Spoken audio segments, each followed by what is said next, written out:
Une carte, c'est bien plus qu'un simple dessin sur une feuille de papier.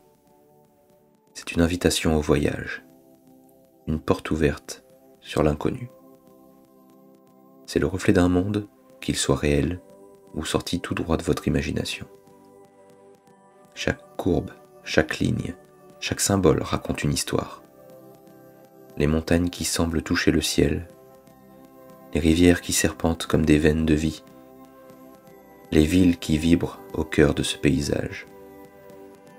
Une carte, c'est une promesse d'aventure, un guide pour explorer des territoires mystérieux et donner vie à des récits qui n'attendent qu'à être découverts. En somme, c'est le premier pas pour vous faire exister un monde à la fois unique et inoubliable. Ce monde, c'est le vôtre.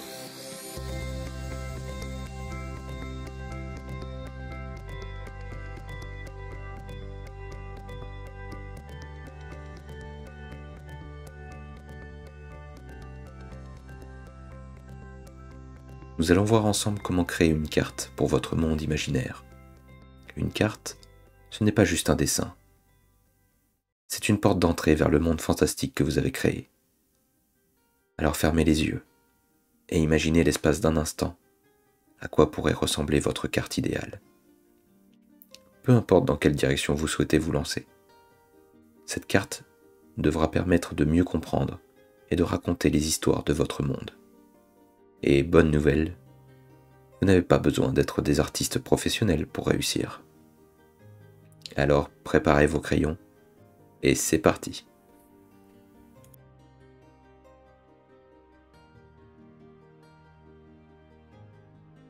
Avant de passer au dessin, prenez le temps de réfléchir. Est-ce que votre pays est un continent vaste, comme l'Amérique du Sud? Une île mystérieuse, entourée de récifs, comme celle de pirates? Ou fait-il partie d'un monde avec plusieurs royaumes, un peu comme dans les contes de fées? Essayez d'imaginer sa forme. À quoi pourrait-il ressembler? À une botte? Une étoile? Ou même à une tête d'animal? Ou bien à rien de particulier? Prenez une feuille de brouillon et amusez-vous à tester plusieurs idées. Souvenez-vous que chaque pays raconte une histoire. Peut-être qu'il a une grande baie qui accueille des navires marchands, ou des montagnes qui le protègent des envahisseurs. N'ayez pas peur de gommer et de recommencer. À la manière d'un puzzle, chaque morceau doit trouver sa place.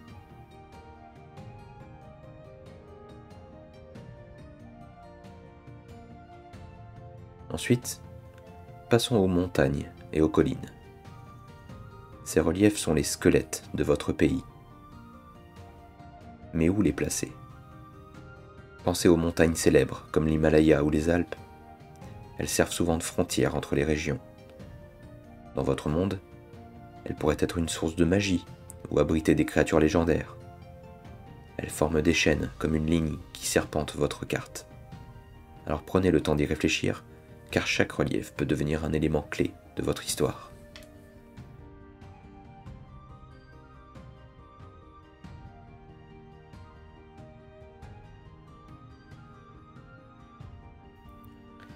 Puis passons aux rivières, aux fleuves et aux autres lacs.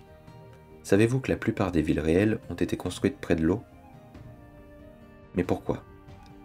Parce qu'elle est essentielle à la survie, qu'elle facilite le transport des marchandises, ou offre encore un moyen de déplacement rapide. Imaginez une rivière qui traverse votre pays. Où commence-t-elle? Et où va-t-elle? Peut-être se jette-t-elle dans un lac magique, ou dans un océan où se cachent des créatures marines. Les cours d'eau doivent relier votre carte, un peu comme les veines dans un corps.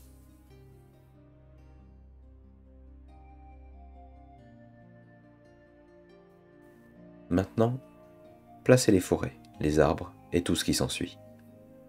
Chaque type de végétation raconte quelque chose sur le climat de votre monde. Par exemple, s'il fait chaud et sec, vous pourriez avoir un désert rempli de cactus. S'il pleut beaucoup, vous pourriez avoir une forêt tropicale avec des arbres gigantesques. Pensez d'ailleurs à la taille de vos forêts. Est-ce qu'elles couvrent une grande partie du pays? Ou est-ce qu'elles sont petites et mystérieuses, cachant peut-être un village d'elfes. Les forêts peuvent être des endroits fascinants à explorer.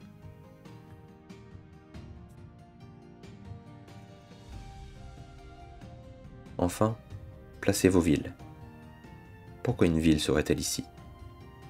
Peut-être qu'elle est construite près d'un fleuve pour permettre aux bateaux d'accoster.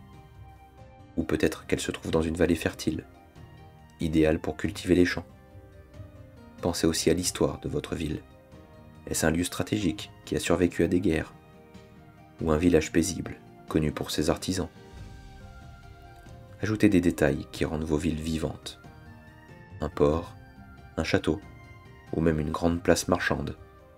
Chaque ville doit avoir une raison d'exister sur votre carte.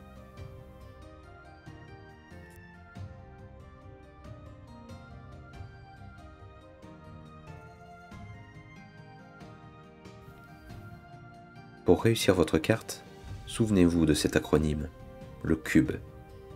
Votre carte doit être cohérente, c'est-à-dire que tout doit avoir du sens. Utile, car elle vous aidera à raconter votre histoire. Belle, pour donner envie de la regarder. Et enfin respectueuse de l'échelle, pour que tout soit proportionné. Une carte bien pensée, c'est une carte qui donne envie de partir à l'aventure. Voilà, vous avez maintenant toutes les clés pour créer votre carte. Prenez votre temps, amusez-vous et laissez libre cours à votre imagination. À vos crayons. Et bon courage!